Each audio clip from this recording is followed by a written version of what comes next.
हफ्ता भर पहले जो था ये जाके वहाँ डिस्को कर रहा था। यूनाइटेड अरब अमीरात गया, सऊदी अरब गया, कतर गया, सीरिया गया, बिल्कुल एकदम तूफानी दौरा। और हर जगह इसने वही बताया कि बिजनेस करो। ज्ञान तो ये इतना दे के आया था, लेकिन ये जो हत्याकांड हुआ इसकी खोपड़ी के ऊपर हुआ है, वाशिंगटन डीसी में FBI के दफ्तर के सामने समझिए, बगल में समझिए, अभी तक इसके मुंह से बोल नहीं फूट रहा।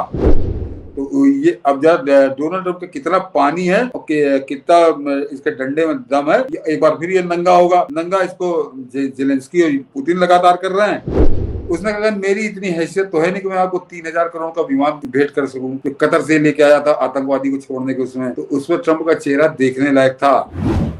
सर, आज हम लोग शुरुआत कर रहे थे कि नया मुल्ला प्याज ज्यादा खाता है। जो ट्रंप कह रहा था इस्लामिक आतंकवाद से पूरा दुनिया परेशान है, एकाएक वो जिहादी ट्रंप हो गया। उसे बड़ा सऊदी अरब, कतर, ये सब बड़ा प्रिय होने लगा। उसे शानदार वहां स्वागत मिला। वो जय जय करने लगा। इनफैक्ट पाकिस्तान को भी एक तरह से पैरेलल जैसे लगा, आतंकवाद का देश नहीं, भारत पाकिस्तान को एक देश, क्योंकि भारत तो मान ही नहीं रहा कि हमारी लड़ाई किसी देश से हुई है। वो ट्रंप एकाएक उसे जिहादियों ने औकात बता दी, होश उड़ा दिए उसके। मनीष जी, अभी हफ्ता भर पहले जो था ये जाके वहाँ डिस्को कर रहा था। यूनाइटेड अरब अमीरात गया, सऊदी अरब गया, कतर गया, सीरिया गया, बिल्कुल एकदम तूफानी दौरा। और हर जगह इसने वही बताया कि बिजनेस करो और ये युद्ध से कुछ नहीं होगा। और ये एक तरह से पूरा ठेका लेके आया था कि मैं सब शांत करा दूंगा। और उस चक्कर में इस आदमी ने सबसे ज्यादा नाक कटाई थी। वो 84 करोड़ रुपए के इनामी आतंकवादी अलसरा से मुलाकात नहीं की थी। अलसरा को इसने माफ कर दिया था। जो उस पर अमेरिका का इनाम था, अमेरिका के जो सैंक्शन थे, वो सब इसने हटा लिए थे। आतंकवादी 84 करोड़ रुपए का आतंकवादी था वो, और उस पर से इसने हटाया था। और बड़ा सीना ताने लौटा था वहां से 3,000 करोड़ का इनाम जहाज घूस में लेके। लेकिन यहाँ पर आते ही जिहादियों ने इसको आईना दिखाया तो उसके होश उड़ गए कि आज जो है वाशिंगटन डीसी जो अमेरिका की राजधानी है, वहां पर यहूदियों का जो म्यूजियम है और वहां पर FBI का दफ्तर बिल्कुल बगल में है, बता रहे हैं 100 मीटर पे। वहां पर एक जिहादी ने, वो पति पत्नी थे इजरायली जो दूतावास में काम करते थे, उनकी गोली मारकर हत्या कर दी इस आदमी ने। यहाँ जरा वीडियो दिखाइए, 3-4 वीडियो।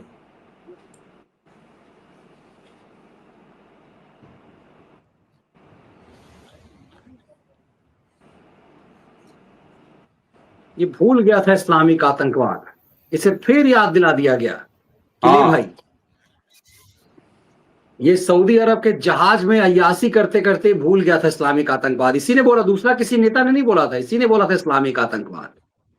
ये देखिए, ये नजारा है, जरा और नजारा देख लीजिए।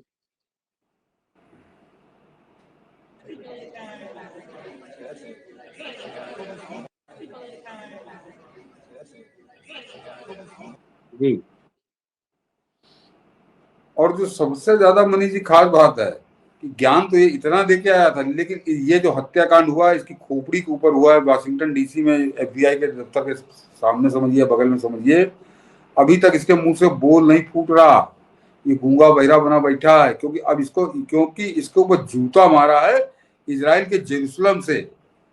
जैसे ही उनके कर्मचारियों की हत्या की खबर गई तो प्रधानमंत्री मोदी की ही तरह खौफनाक रूप अपना लिया बेंजामिन नेतन्याहू ने। और नेतन्याहू ने यरूशलेम में घोषणा कर दी है कि इसमें और कुछ नहीं होगा। जरा मनीष जी, गजब के प्रधानमंत्री है, गजब की पूरी कौम है वो। नेतन्याहू ने कहा कि खून का बदला खून ही होगा। तो ये जो अभी गीत गा के आ रहा था सऊदी अरब में, डांस करके आ रहा था, मुजरा करके आ रहा था, शांति का मुजरा होगा, यहाँ पे बिजनेस के ढोल ताशे बजेंगे, तो वो सब बना के गठरी इसको बेंजामिन नेतन्याहू ने पकड़ा दी। अब उसने बेंजामिन नेतन्याहू ने इस पूरे हत्याकांड पर एक ही प्रतिक्रिया दी है कि पूरी दुनिया में जो हमारे इजराइल के दूतावास के कर्मचारी हैं उनकी सुरक्षा हमने बढ़ा दी। और दूसरी जो प्रतिक्रिया है कि इस खून का बदला खून ही होगा। औकात हो डोनाल्ड ट्रंप की तो जरा रोक ले। देखे अब 1400 मारे थे तो वो 1.5 लाख मार चुका है इजराइल।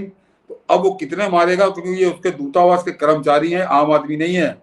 तो ये अब जरा डोनाल्ड ट्रंप का कितना पानी है और कितना इसके डंडे में दम है, ये एक बार फिर ये नंगा होगा। नंगा इसको जेलेंस्की और पुतिन लगातार कर रहे हैं, अब ये नेतन्याहू कर रहे हैं, और दूसरे एक आदमी ने इसको और नंगा किया। ये मनीष जी देखिए, मैं दर्शक अच्छा भी लगे कुछ लोग कि शिव भक्त मोदी से जो जब से इसने पंगा लिया है तब से इसके बुरा ही समझ चल रहा है। मैं बताता हूं आपको, आज एक बेइज्जत ये और हुआ।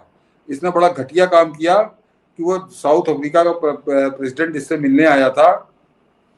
अब वो साउथ अफ्रीका में कुछ जाति नरसंहार हो रहा है, कुछ मारा जा रहा, गोरों को कुछ काले मार रहे हैं।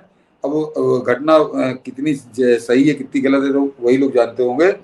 फिलहाल उसकी ट्रंप को उसकी शिकायत करनी थी, तो ये तरीका नहीं था। उसने पूरा व्हाइट हाउस बुला के रखा था, पहले टेलीविजन सेट करके रखा था, पूरी मीडिया वहां बुला के रखी थी, और उसके सामने उसने बेइज्जत करना शुरू किया साउथ अफ्रीका के राष्ट्रपति को। तो राष्ट्रपति अब हतप्रभ था कि उसको उम्मीद ही नहीं थी कि इस तरह की हरकत करेगा। उसने ये सब देखा सुना, ट्रंप की बात सुनी। उसको जब उसका मौका आया तो उसने कहा कि हमारी सरकार की ये नीति नहीं है जिसको आप बात कर रहे हो, ये छोटी सी पार्टी है, बहुदलीय वहाँ पार्टी सरकार है, तो ये उसका एजेंडा है और सरकार का इससे कोई लेना देना नहीं, हम इसका विरोध करते हैं। लेकिन उसने एक सेंटेंस और जोड़ा और उसने ट्रंप को जो है नंगा कर दिया। उसने कहा मेरी इतनी हैसियत तो है नहीं कि मैं आपको 3,000 करोड़ का विमान भेंट कर सकूं जो कतर से लेके आया था आतंकवादी को छोड़ने के उसमें। तो उसमें ट्रंप का चेहरा देखने लायक था। एक तरह से साउथ अफ्रीका के राष्ट्रपति ने व्हाइट हाउस के अंदर बैठ के इसको फिर थप्पड़ मारा। तो ये आदमी बेइज्जत होने का अब इसका बुरा समझ चल रहा है ना। ये यूक्रेन में कुछ कर पा रहा, वहां रोज 150 मार देता है रूस। नेतन्याहू की नई चेतावनी आ गई है और जो साउथ अफ्रीका प्रेसिडेंट है वो इसको धो के चला गया।